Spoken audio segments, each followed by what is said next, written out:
hockey.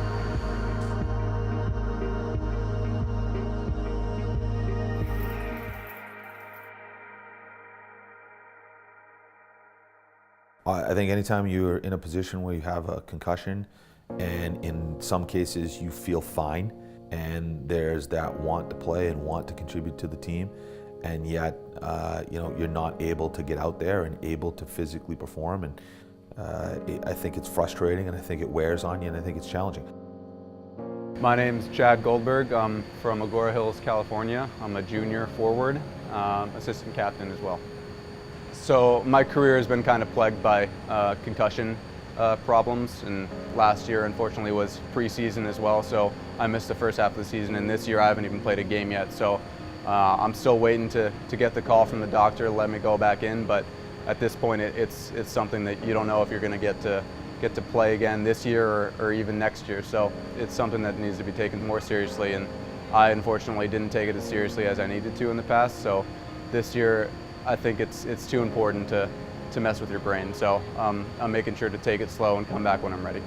I would tell you right now that losing Chad Goldberg was probably the biggest hit to our program, and the reason I say that is you look at the numbers, and in 16 games last year Chad had 15 points.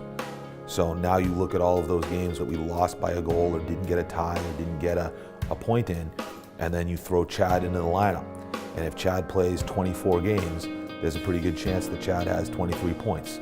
23 points, while Chad may not have the goal, those 23 goals, that's 5 or 6 more wins.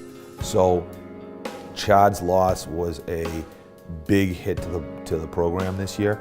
I've always been a guy that's led by example, so I'm not the most vocal of leaders, and that's been kind of tough this year with me not playing in any game. I can't go out there and show the other guys my work ethic. It's eaten at me inside, and I've had to kind of adapt to being a more vocal leader, which I've definitely had some trouble adjusting to that so far, but hopefully it'll just help me out in the long run.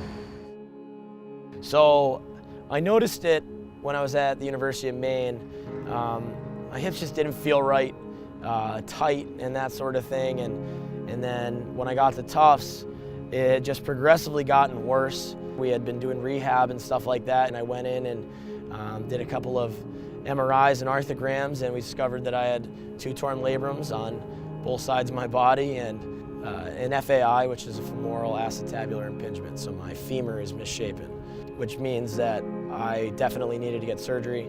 So I played all of last year with both of those torn labrums, and then I got surgery in March, and I've been playing still with a torn labrum. With the labrum injuries in goaltenders, that is a really difficult injury to compete through and to battle through. And for Nick to have done it all of last year is impressive. And it says a lot about his toughness, and it says a lot about his desire to play and his compete level. A lot of guys might have, taken it off saying, I can't do it. So the hip pain right now is something that I've grown accustomed to. I know it's gonna be at its worst right after I get off the ice.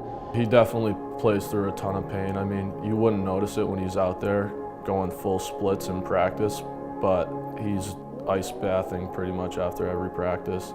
At home on the couch, has to sleep on the couch most nights because his bed is uncomfortable for his hips. So I mean, he masks that pain very well, but it's honestly impressive how he still plays with those bad hips.